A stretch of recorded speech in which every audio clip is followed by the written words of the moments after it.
কিছু বছর আগেও তারা ছিল মরুভূমির রাখাল এবং মাছ ধরে জীবিকা নির্বাহ করত। তবে এখন তারা পৃথিবীর শীর্ষ ধনী শহরগুলোর মধ্যে একটা। কিন্তু এত অল্প সময়ের মধ্যে এই অবস্থা থেকে রীতিমতো আকাশচুম্বী অট্টালিকা গড়ে তোলা দুবাইয়ের এই যাত্রাকে অনেকেই ক্ষণস্থায়ী বলে থাকে। আসলে দ্রুত এমন উত্থান এবং পতনকে বলা হয় সোপ বাবল, যেটা অনেক দ্রুত আর সহজে ফেটে যায়। যদিও এসব কথার যুক্তি আছে, যেমন 2023 সালের পরিসংখ্যান মতে দুবাইয়ের অর্থনীতি এখনো বর্ধনশীল, যদিও আগের বছরগুলোর তুলনায় তা এখন রেগুলার কমে আসছে। আর এই কমে যাওয়াটা ভবিষ্যতে আরো বেশি চিন্তার কারণ হতে পারে বলে অধিকাংশ বিশেষজ্ঞরাই ধারণা করছেন। ঠিকই ধরেছেন, তাদের তেল ফুরিয়ে যাচ্ছে, যার কারণে হয়তো তারা খুব দ্রুতই আবারও আগের অবস্থায় ফিরে যেতে পারে, অর্থাৎ যে অবস্থায় তারা কিছু বছর আগে ছিল, যদি না তাদের হাতে নেওয়া কিছু প্রজেক্ট সাকসেস হয়।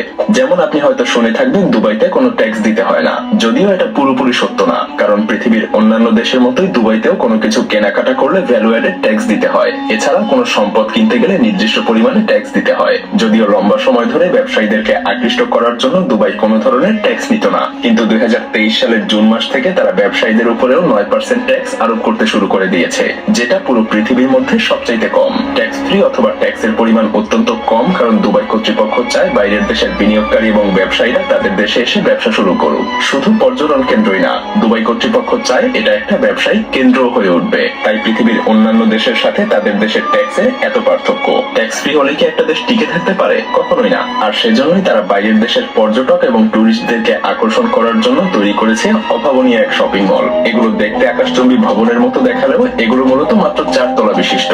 1 মিলিয়ন বর্গমিটারের জায়গা জুড়ে রয়েছে 1200টারও বেশি স্টোর, যেখানে আপনি চাইলে যে কোনো কিছু কিনতে পারবেন। স্থানীয়দের বানানো জিনিস থেকে শুরু করে নামি দামি ব্র্যান্ড সবকিছু এখানে আছে। তাছাড়া এখানে ছাদের নিচে আছে একটা থিম পার্ক। আর এই শপিং মলে থাকা অ্যাকোরিয়াম গুলো বেশ আকর্ষণীয়।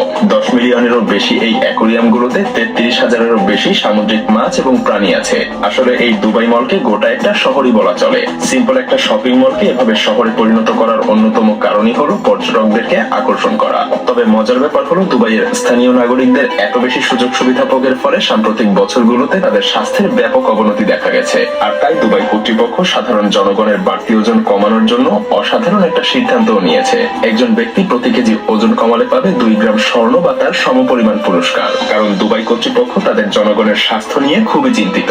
মজার ব্যাপার হলো ওজন কমানোর জন্য 2013 সালে তারা একটা প্রতিযোগিতার আয়োজন করেছিল।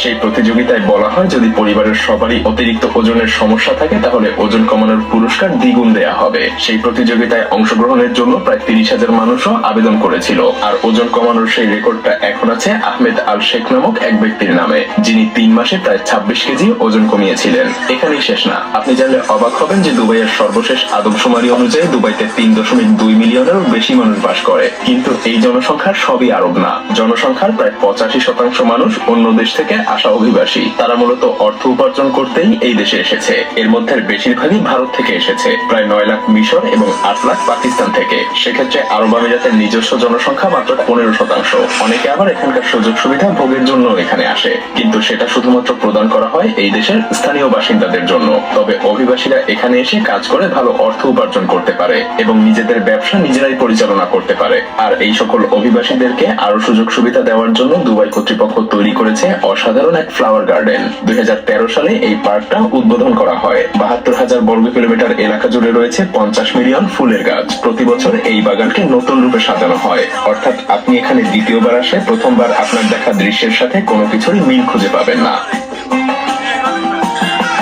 পার্কটা সাধারণত নভেম্বর মাসে খোলা হয় এবং গরমের সময় বন্ধ থাকে, কারণ দুবাইতে প্রচন্ড গরম থাকে সে সময়। এই মিরাকেল গার্ডেনে 2টা official Guinness book of world রেকর্ডও আছে।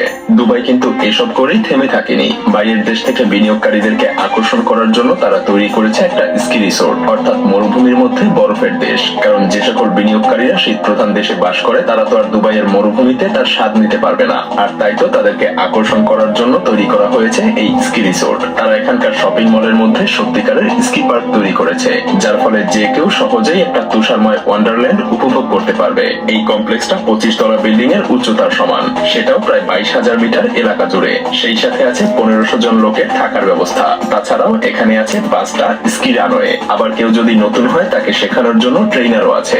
স্নো পার্কের সাথে সাথে শীত প্রধান দেশের ঘরবাড়ির মতো করে এক অন্যরকম দৃশ্যের সৃষ্টি করা হয়েছে। তবে এত শত সুযোগ সুবিধা থাকার পরেও পর্যটক এবং বিনিয়োগকারীদের একটা বড় অংশ দুবাইয়ে টিকতে পারে না, আর সেজন্যই তারা বাধ্য হয়ে তাদের ব্যবহার করা বিলাসবহুল সব গাড়ি রেখে দুবাই থেকে পালিয়ে যায়। আর সেই সকল গাড়ি দুবাইয়ের রাস্তায় যেখানে সেখানে পড়ে থাকে। অবশ্য স্থানীয়রাও অনেকেই দুর্ঘটনায় পড়ে তাদের গাড়ি ফেলে রেখে চলে যান, কারণ দুবাইতে একটা ল্যাম্বরগিনি মেরামত করার চাইতে নতুন কিনতে খুব বেশি একটা অর্থের প্রয়োজন হয় না, আর তাদের তো আর অর্থের অভাব নেই। এ সকল কারণেই দুবাইয়ের রাস্তাঘাটে মিলিয়ন মিলিয়ন ডলারের শত শত লাক্সারি কার অবহেলায় অনাদরে পড়ে থাকতে দেখা যায়।